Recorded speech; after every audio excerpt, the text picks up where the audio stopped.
Bueno, y seguimos aquí en Cuestión Ambiental, como les había prometido al comienzo, vamos a hablar de energía. ¿Se acuerdan que mencioné esta buena noticia del reporte de Denver, en donde el 10% de la energía, de la electricidad en realidad que se genera en el mundo, fue a partir de energía eólica y energía solar?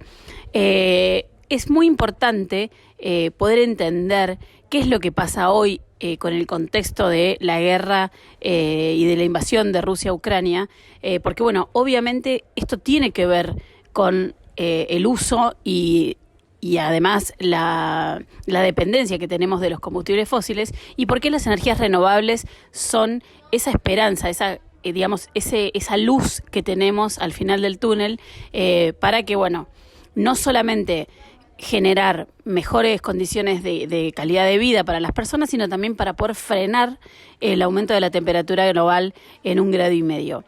Bueno, pero no voy a hablar yo de todo, porque para eso convoqué, estamos en una reunión en este momento, y tengo aquí a mi lado a un experto en cambio climático, en energía.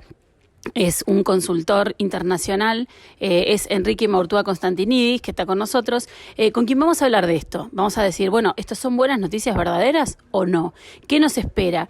¿Qué le espera a la Argentina? ¿Qué le espera al planeta? Así que bueno, le vamos a dar la bienvenida y vamos a charlar con él. Enrique, gracias por atendernos. ¿Cómo estás? Hola Laura, un placer estar con ustedes otra vez. Bueno, muchísimas gracias. Estaba hablando, Enrique, del reporte de Denver acerca de energías renovables, de este 10%. ¿Qué significa? ¿Es alentador? ¿Es una buena noticia? Yo creo que sí, pero bueno, me gustaría que vos, que sos el experto, nos expliques por qué, sobre todo a la audiencia que por ahí lee eso y como que podría ser cualquier otra cosa, cuando prende la luz, digamos, de su casa, ¿qué es lo que pasa cuando aprieta ese botón? Bueno, a ver, sí, lo que estamos viendo es que estamos cada vez más impactados por lo que es la crisis ambiental, la crisis climática.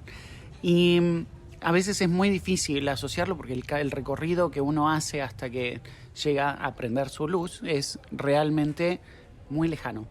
Entonces, estos números lo que nos dicen es cómo empieza a cambiar esta matriz energética mundial. Hoy por hoy, más del 70% de las emisiones a nivel mundial vienen de la generación y consumo de energía. Entonces, que la matriz energética, o sea, la forma en la que producimos energía, empiece a ver estos aumentos, es una buena señal. O sea, quizás un 10% parece poco, pero un 10% a nivel mundial es realmente un paso muy importante. Más cuando estamos hablando de que muchas de estas formas de generación de energía generan todas estas emisiones que después se traducen en los incendios, en los impactos, en las inundaciones, en las tormentas. Entonces, si queremos frenar el cambio climático, cambiar la matriz energética es una parte muy importante del problema. Justamente, un 10% de energía renovable es muy importante, es un cambio, estamos avanzando, es decir que es una muestra de que la transición energética está ocurriendo. Definitivamente no a la velocidad que queremos.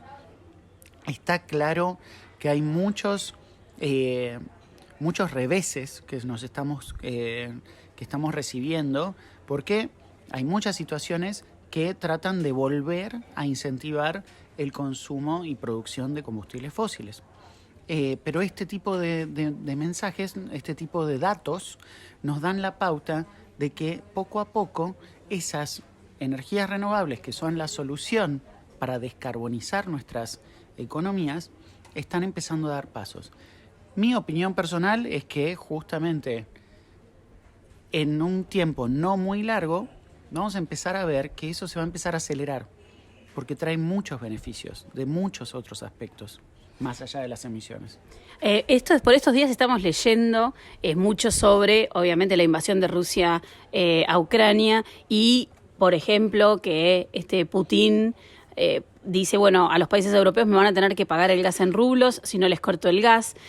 Hablamos de el gas natural muchas veces como energía de transición, cuando Enrique menciona y habla de la transición energética, se refiere a eso, ¿no? Cómo vamos cambiando de fuentes de energía para ir transformando cada vez más la generación de energía con energías renovables. Ahora, en ese contexto, tenemos que hablar también de mercados, ¿no? Porque, bueno, hoy lo que está pasando y lo que vemos es, ¿pero cómo? ¿Por qué vamos a dejar de producir petróleo y gas si el barril de petróleo y el precio del gas están cada vez más altos? Y con esta amenaza, ¿qué significa? ¿Que seguimos presos? Digo, ¿es el gas y el petróleo lo que nos trajo hasta acá?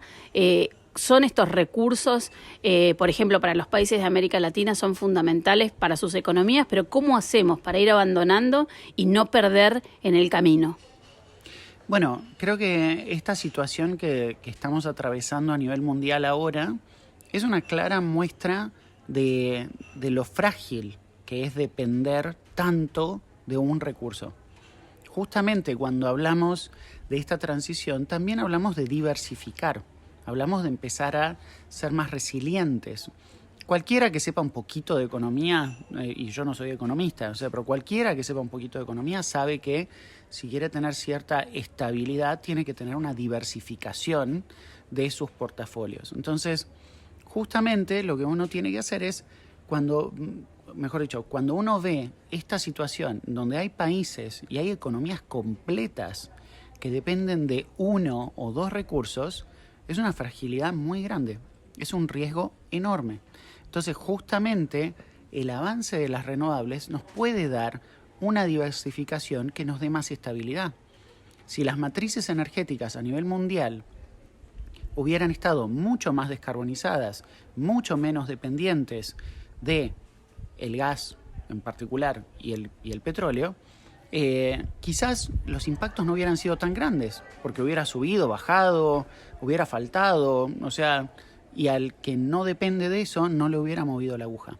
Sin embargo, estamos en un mundo que todavía depende mucho de esas fuentes, de esos commodities, y eso es lo que genera que tengamos todas estas desestabilizaciones, los aumentos de los costos, los aumentos del transporte, bueno, un montón de costos que se empiezan a agregar, que empiezan a sacudir las economías y que ponen nerviosos a todos los analistas.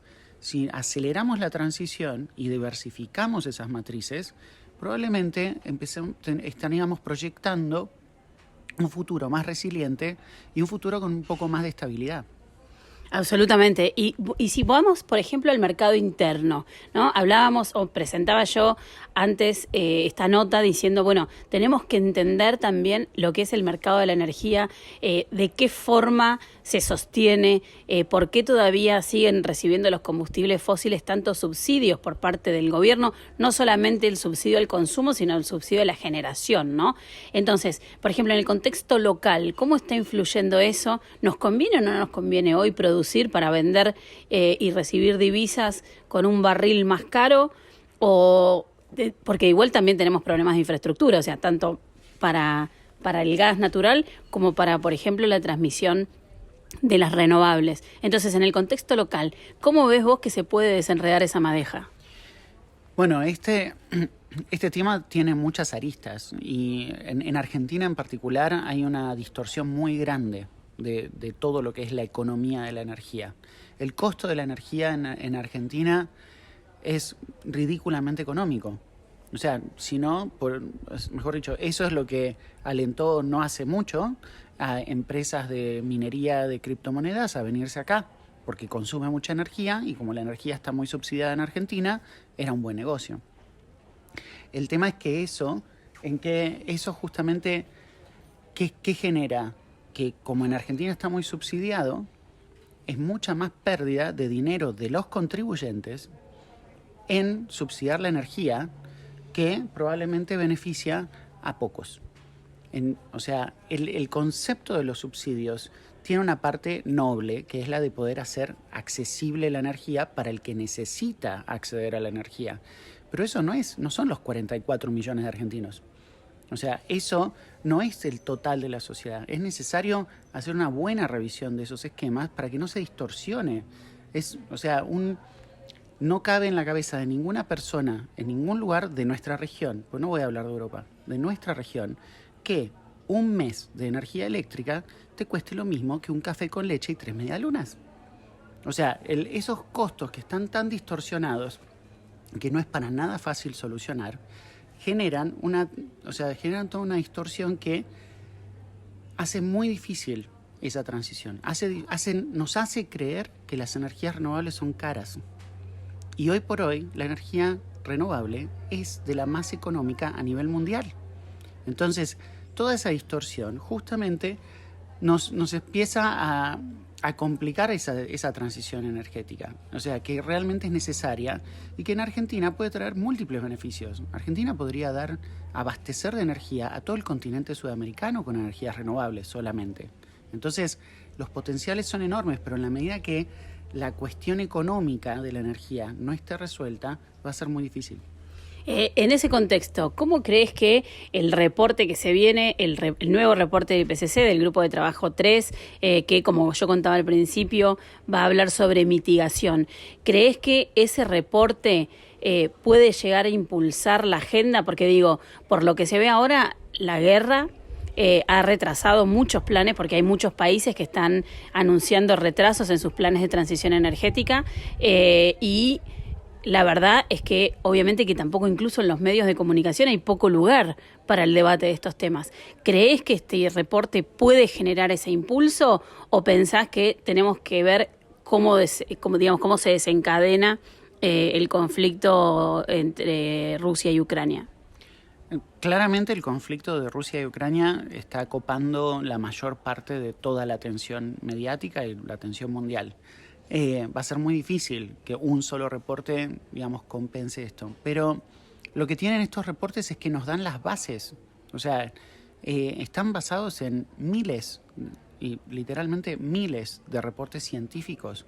Entonces nos dan todas las bases sólidas de lo que está pasando y de lo que tiene que pasar para poder llegar a un clima seguro, para llegar a ese famoso límite de 1.5 en el 2050.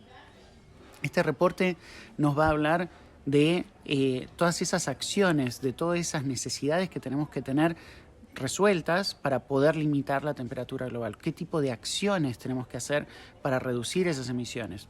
Energía, transporte, tecnología, hábitos inclusive. Es muy importante prestarle atención porque ahí hay muchísima información y va a ser la base, es la hoja de ruta que tenemos que seguir. Y eso es lo que, desde el lado de los que trabajamos en esto, es un poco frustrante. O sea, ¿por qué? Porque está la ciencia, están los hechos, hiper recontra comprobados. Desde hace 30 años venimos acumulando toda esta información. Y es frustrante porque justamente está todo hecho, tenemos toda la receta que puede llegar con sus diferentes variables a darnos la solución para llegar a ese clima seguro. La realidad es que si seguimos perdiendo el tiempo en si sube el precio del gas y del petróleo y no miramos todas las oportunidades que sí nos dan las otras tecnologías de energías renovables, realmente nos estamos perdiendo una oportunidad que la tenemos frente a nuestros ojos. La última, antes de despedirte, que sé que estás muy ocupado. En este contexto, ¿cómo ves la cumbre de cambio climático que se viene para noviembre, las discusiones, los debates, América Latina, su posición, pero además también, ¿qué va a pasar con estos commodities, ¿no? Porque también la guerra, puede servir como de excusa. Es una de las cosas que se les plantean a muchos de los países. Es como una excusa nueva para seguir demorando la verdadera acción climática. Pero también es verdad que incide directamente en las cuentas fiscales. ¿Cómo ves que todo esto puede, devenir en el debate de la COP27, especialmente porque además se va a celebrar en un país que es Egipto, en donde, estos temas son y van a ser bastante difíciles de abordar, ¿no?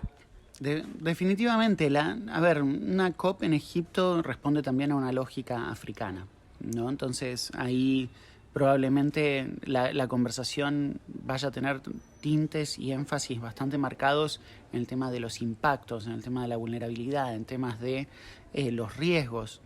Ahora, todos riesgos que están asociados a seguir quemando combustible. Todos riesgos que vienen alimentados, fogoneados por quemar combustible fósil.